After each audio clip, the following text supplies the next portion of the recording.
é uma honra recebê-los aqui e a partir de hoje eu tenho novidades. Para quem não me conhece, eu sou o Pio, professor de matemática, e a partir de hoje eu vou estar utilizando esse meu espaço, galera, para trazer para vocês dicas de matemática, coisas que caem em prova de vestibular, coisas que você deveria saber, curiosidades ou até questões que eu acho legal e pertinente para você aprender um pouquinho de matemática. E aí, curtiu? Vamos lá que hoje eu trouxe uma coisa especial para a gente discutir aqui. Galera, nossa dica hoje para a gente abrir os trabalhos nesse espaço tem a ver com um conteúdo que tem que estar super na moda cair em vestibulares pelo Brasil todo, que é função do segundo grau. Né? Quando a gente fala função de segundo grau, o que já tem que vir na tua cabeça? Você tem que lembrar que o formato básico de uma função de segundo grau é esse. Y igual a ax² mais bx mais c. E lá que você aprendeu, desde lá do seu ensino fundamental e tudo mais, muitas vezes vai ser pedido para você relacionar com o gráfico dessa função. Então tá aqui o gráfico. É conhecido o seu? Como chama essa curvinha aqui? É a tal da parábola. Lembra que toda função de segundo grau tem como gráfico uma parábola? E ali, galera, tem vários pontos. Por exemplo, você sabia que onde ele intercepta o eixo y é o próprio valor do c? Sim, esse mesmo. Esse c que aparece aqui, ok? A gente não vai discutir tanto esses pontos porque não temos muito tempo hábil, mas eu vou trazer uma coisa super legal. Você quer saber mesmo o que é que está mais na moda o vestibular te cobrar disso aqui? Cara, eles são muito interessados em achar, sabe o quê? Esse pontinho que apareceu ali. Ah, prof, o ponto da curvinha? Aham. Este pontinho, galera, é o que nós chamamos de vértice da parábola. E esse vértice, ele tem duas coordenadas, né? Se você projetar aqui, é o tal do x do vértice, né? Então, xv. E lá na coordenada y, no eixo y, nós temos o chamado y do vértice. O legal é que quando você precisa determinar o vértice da parábola, você tem fórmulas já meio que prontas. A maioria das provas não te dá essas fórmulas, mas elas são bem fáceis de lembrar. Então vamos lá. Primeira fórmula de x do vértice. X do vértice é igual a menos b sobre 2a. Então lembra disso, tá? Bem importante mesmo. X vértice é menos b sobre 2a. Enquanto o y do vértice, a coordenada é y do vértice é igual a menos delta sobre 4a. Agora é que eu vou trazer o que eu queria revisar contigo. Então eu sempre vou trazer um tópico que eu sei que os meus alunos têm dúvida. Talvez você soubesse disso aqui. Ah, prof, eu já sei as fórmulas. O que você vai trazer? Vamos lá. Eu trouxe um exemplo, galera, que diz o seguinte, ó, questãozinha. O lucro de uma empresa, lucro é dado pela expressão L de X. Gente, quando a gente usa esse nome, se ligue só, L de X significa que o L está em função do X. Então ele depende do X. Então L de X é igual a pá. E aí você olha e se dá de cara com uma equação com uma função de segundo grau. Tranquilo? Onde x representa o número de unidades produzidas no mês. Já fique ligado nessa primeira informação. Olha só, eu grifei ela porque ela é super importante. O que é o x pra gente? O número de unidades produzidas no mês. Não esqueça disso, tá?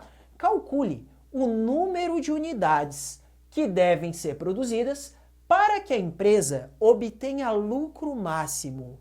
Ah, isso cai demais, gente. Obtenha lucro máximo. O que é que você tem que fazer? Bom, quando eu penso que isso aqui é uma função de segundo grau, né? Como toda boa função de segundo grau, eu vou desenhar o gráfico para ter uma ideia. E é uma parábola. Neste caso, você desenharia uma parábola côncava para baixo, porque o a, que é o coeficiente do x ao quadrado, é negativo.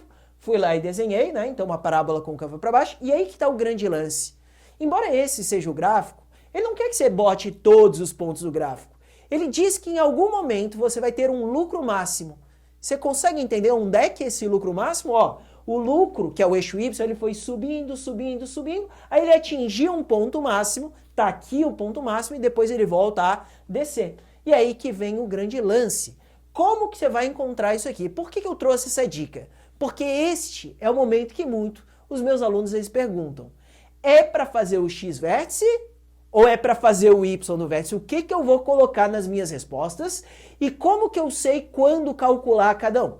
Por via das dúvidas, eu vou calcular os dois nessa questão, tá? Então vamos lá, x vértice, galera, fui lá e coloquei. Tá aqui, ó, a fórmula era menos b sobre 2a. O b e o a você vai catar aqui, ó, da função, o b é 120, o a é menos 1, porque é menos 1x ao quadrado, tá? Então eu fui lá, fiz as continhas, você vai ver que negativo vai dividir por negativo, vai dar positivo, e o x vértice vai dar 60.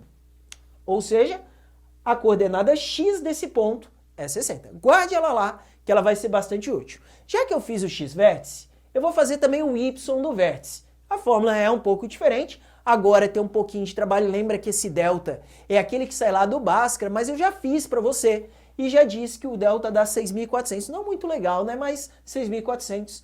E a resposta é que o y no vértice vai dar 1.600. Agora é que eu quero que você preste bastante atenção. O que eu boto na minha resposta? 60 ou 1.600? Galera, vai depender da pergunta. Você tem que ver o que o cara perguntou. Ah, calcule, vamos ler de novo. Calcule o número de unidades. Ah, tá. Então calma aí. Ele falou em lucro máximo? Falou, mas ele quer o número de unidades. E aquilo que eu falei que era super importante está grifado, ó. O x representa o número de unidades. Então, nesse caso, como a pergunta é o número de unidades, ele quer o x. Então, você responderia o x do vértice. Então, olha só, eu vou colocar aqui, o lucro máximo acontece quando x é igual a 60, ou seja, quando você está produzindo 60 unidades, ok? Professor, e quando que vai ser o y do vértice? Só para eu saber. Gente, a pergunta o y do vértice, o que é esse 1.600? Projeta ele, está no y, que nesse caso é o lucro. Esse cara é o lucro máximo. Então, se a pergunta for, qual é o lucro máximo dessa empresa? R$ 1.600. E este lucro máximo de R$ 1.600, que é o y do vértice, acontece quando você produz 60 unidades. Então não há uma regra geral, mas há uma regra que tu tem que ler e ver o que foi pedido na questão. Ele quer o lucro máximo ou o número de unidades para que o lucro seja máximo. Sacou, galerinha? Entendeu a diferença entre x vértice e y vértice? Isso era o que eu queria mostrar para vocês hoje nesse espaço aqui. Espero que vocês tenham curtido. Logo mais eu trago mais novidades para vocês e me despeço por aqui. Obrigado para você que ficou até o final e um beijo para todos. Tchau, gente!